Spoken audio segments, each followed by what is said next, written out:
Krótki wypad do Warszawy na weekend. Pałac Kultury i Nauki, wybudowany w 1955 roku, jest najwyższym budynkiem w Warszawie o wysokości 231 metrów i jest drugim najwyższym budynkiem w Polsce po wrocławskiej Sky Tower. Jest sobota wieczór, a ruch na Alejach Jerozolimskich jest duży.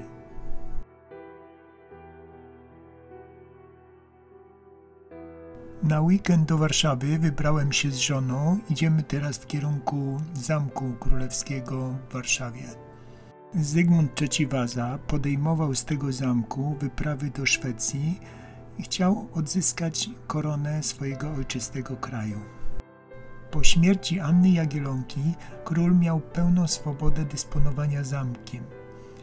W 1596 roku podjął decyzję o przeniesieniu stolicy z Krakowa do Warszawy. Cała rodzina przeprowadziła się do Zamku Warszawskiego około roku 1600. Jesteśmy teraz na dziedzińcu Zamku Warszawskiego. Każdego listopada od kilku lat Zamek Królewski we Warszawie, podobnie jak Zamek Królewski w Krakowie na Wawelu, oferuje darmowe zwiedzanie turystom.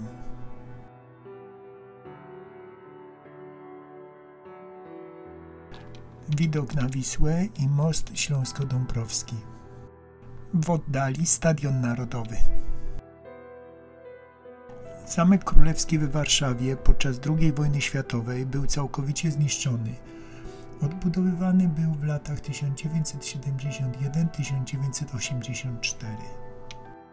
Tuż przy placu zamkowym znajduje się restauracja pani Magdy Gessler. Prowadzi ona program telewizyjny Kuchenne Rewolucje i stara się wyprowadzić restaurację z problemami na prostą. Z Zamku Królewskiego ruszamy ulicą Świętojańską w kierunku Rynku Starego Miasta w Warszawie. Pierwszy kościół to Bazylika Archikatedralna w Warszawie. Spoczywają znakomitości jak Stanisław August Poniatowski, książęta mazowieccy, generał Sosnowski, Henryk Sienkiewicz, prezydenci Narutowicz i Paderewski. Dochodzimy do Rynku Starego Miasta w Warszawie.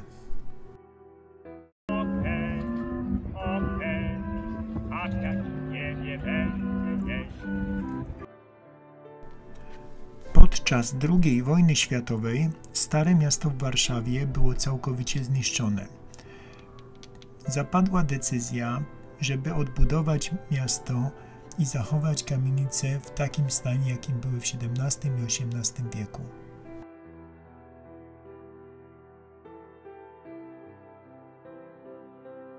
Mury obronne otaczające Starówkę datują się na XIV do XVI wiek.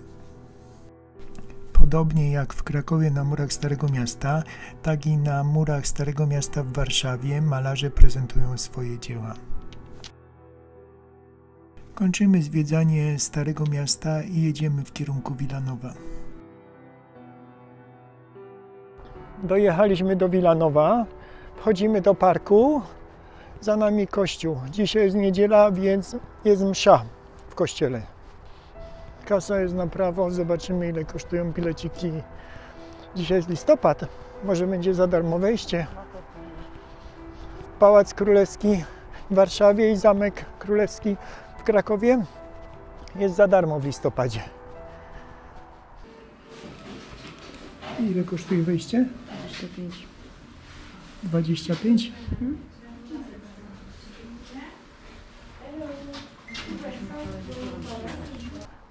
Kupiliśmy bilety na 12:40 do Pałacu w Wilanowie. Zwiedzanie jest bez przewodnika, ale zobaczymy,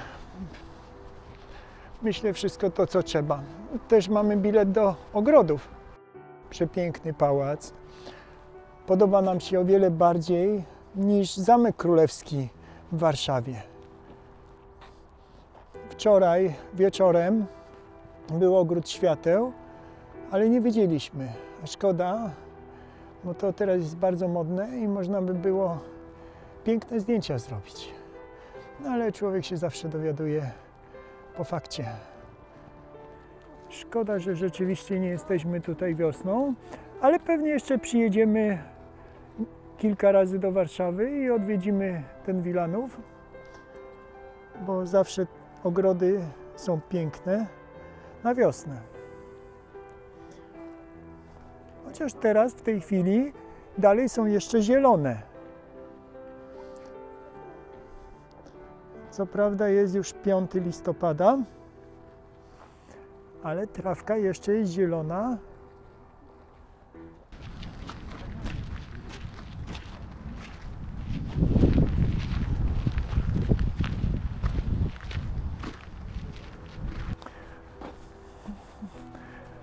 W tej chwili jesteśmy naprzeciwko parku, a za mną, zaraz pokażę, są przygotowane te oświetlenia na wieczór. Następna ramka i następny filmik, z widokiem na pałac. Wilanów był rezydencją króla Jana III Sobieskiego. Obszar pałacowo-parkowy to aż 89 hektarów. Za czasów króla Jana III Sobieskiego ogród był w przeważającej większości owocowy. Później został zastąpiony jako ogród ozdobny. Letnia rezydencja króla Jana III znajduje się 10 km od Pałacu Kultury, czyli od dworca centralnego w Warszawie. I warto tu przyjechać, bo jest to jeden z najładniejszych barokowych pałaców.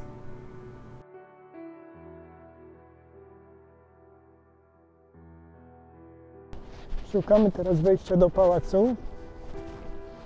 Mam nadzieję, że zdążymy. Mamy 10 minut od zaczęcia zwiedzania. Pałac można porównać do Małego Wersalu. Jest on budowany w tym samym stylu. Zwiedzanie zaczyna się od drugiego piętra, gdzie pokoje urządzone są w stylu chińskim.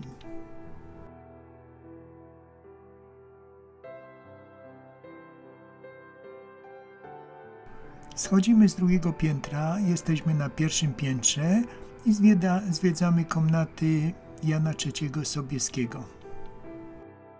Zwiedzanie bardzo ułatwia elektroniczny przewodnik, który można wczytać na komórkę. Wciskając odpowiednie numery, które są na tabliczkach przy eksponatach, można odsłuchać ciekawostek historycznych. Jest niedziela, około 15 godziny, a ludzi jest bardzo mało. Jestem miło zaskoczony, do zwiedzania jest super. Natomiast okazało się później, godzinkę, że dużo wycieczek nagle się pojawiło i był tłok. Barokowy styl to chyba mój ulubiony styl, bo przyozdobiony jest każdy fragment ściany, sufitu, podłogi, nawet drzwi, obramowania. Część eksponatów jest oryginalna, natomiast część, tak jak to łóżko, jest to eksponat wykonany na wzór tego, co było w tamtych czasach. Aby słońce, czyli promieniowanie ultrafioletowe, nie niszczyło eksponatów ani tkanin, okna są zasłaniane specjalnymi zasłonami i roletami. Także w pałacu jest troszkę ciemno, ale na tyle jasno, żeby można było dokładnie wszystko zobaczyć. Zresztą podobne oświetlenie było za czasów króla Jana III. Filmuję tylko część komnat, ponieważ nawet jeśli chciałbym sfilmować, to w części są oznaczenia zakaz filmowania i fotografowania. Są to komnaty, gdzie wystawione są arcydzieła sztuki chińskiej i bardzo cenne przedmioty wykonane ze złota i z metali szlachetnych oraz kamieni szlachetnych. Pałac w Wilanowie podczas II wojny światowej miał trochę szczęścia w nieszczęściu, ponieważ nie był zniszczony, ale był obrabowany kosztowności i dzieł sztuki. Zostały potem częściowo zwrócone do pałacu, ale brakuje jeszcze około 50%. Przy wyjściu z pałacu można jeszcze zobaczyć stroje z ówczesnej epoki. Według mnie Pałac w Wilanowie to jedna z atrakcji, którą koniecznie trzeba zobaczyć, będąc w Warszawie. Dziękuję za oglądnięcie filmu do końca. Jeśli się podobał, zostaw łapkę w górę, a jak chcesz zobaczyć następne filmy, włącz subskrypcję i dzwoneczek. Proszę też o komentarze, to pozwoli poznać opinię o moich filmach. Jeśli macie znajomych o podobnych zainteresowaniach, to proszę też, aby im udostępnić ten film. Dziękuję jeszcze raz i zapraszam do ponownego oglądania innych moich filmów.